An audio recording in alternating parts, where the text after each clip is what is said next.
Hello, I'm Pastor Joe, and I want to welcome you to this week's First Presbyterian Update. I hope that you are enjoying this beautiful weather that we are having. We had so much rain.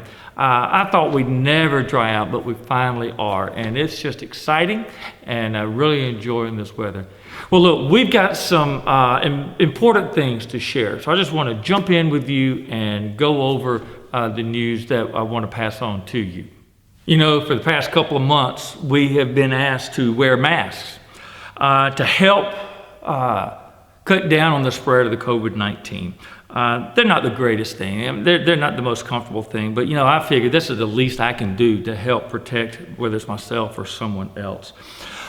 So, since mid-March, we have been, as a church, offering online streaming services only. Well, we're in a stage where we're beginning to move into some other options. Let me begin by saying, for Sunday school, we're still not going to be offering that. We got to think, we were talking just today that being summer is always a difficult time, and trying to provide Sunday school space and cleaning it and providing social distancing and those things that we think are important. We're going to hold off on Sunday school. We're going to see how worship goes and all that. Right now, our focus is for Sunday school, getting everything set up for the fall and rally day, and we're going to celebrate when we can get back together. So our big news right now is worship.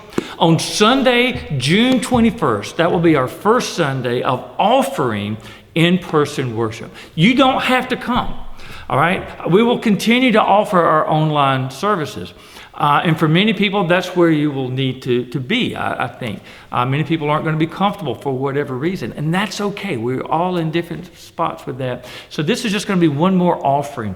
So when you come, there's going to be a couple of things that you're going to notice. So when you come on Sunday morning, the outside doors that we want you to enter are going to be open. This is to cut down on common touched areas and people touching the same handle. So we'll have those doors open when you come in.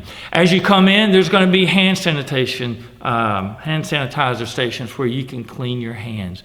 We are asking that as you are coming in and exiting the sanctuary, that you wear a mask or some kind of face covering. Some churches are making it where you have to wear it throughout the whole service. We've taken kind of a middle ground. We're going to ask you to cover your mouth, your face when you're coming and going, but once you're in your seat, you can remove it. And so that'll be there. We'll also have the pews marked off. We'll have some spacing marked. Families will sit together, so, you know, I can't say it's going to be every other pew or whatnot. We'll help you with that, but just know we're trying to avoid getting too close or right in front of each other, so we will help you with that. You know, music is such an important part of worship. So we've had to make some difficult decisions related to music. So to begin with, we're not going to have a choir. Part of that, there's several reasons. One is space for worship, for rehearsing, where they can maintain safe distancing from one another. Same thing for worship, you know, how close they sit together. But also when we're singing, it is such a forceful thing, and your air and your spittle flies further. So we think it's best right now not to have the choir singing. So hopefully before too long that maybe we can work around that. The other is hymns, congregational singing. So I'm still debating what we're going to do, but it's going to be one of two things. Either we're going to go a little while without having congregational singing, or we'll have congregational singing, but we're going to ask that if you want to sing, that you wear a mask. Again, to cut down with the forceful act of singing, the spread of spittle and air. So it'll be one of those two things, and we'll let you know about that.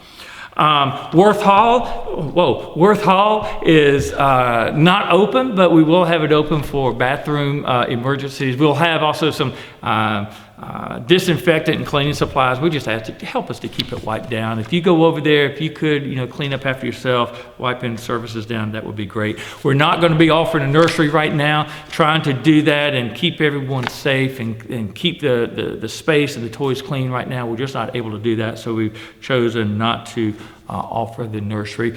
Bring your kids. They'll be fine. We'll worship together as a family.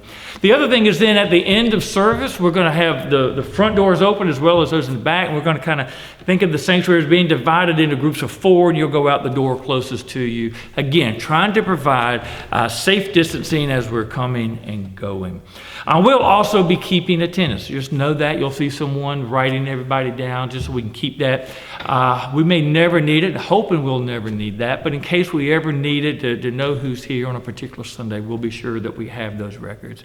Well, look, this is certainly not an ideal time. Things in the world and in churches are still in a lot of flux, but I am excited that beginning on the 21st, we'll at least be able to offer, in addition to our online services, in-person worship for those who would like to be here. But again, you need to look at your own circumstances and decide whether you'll join us in the sanctuary or continue to worship with us online.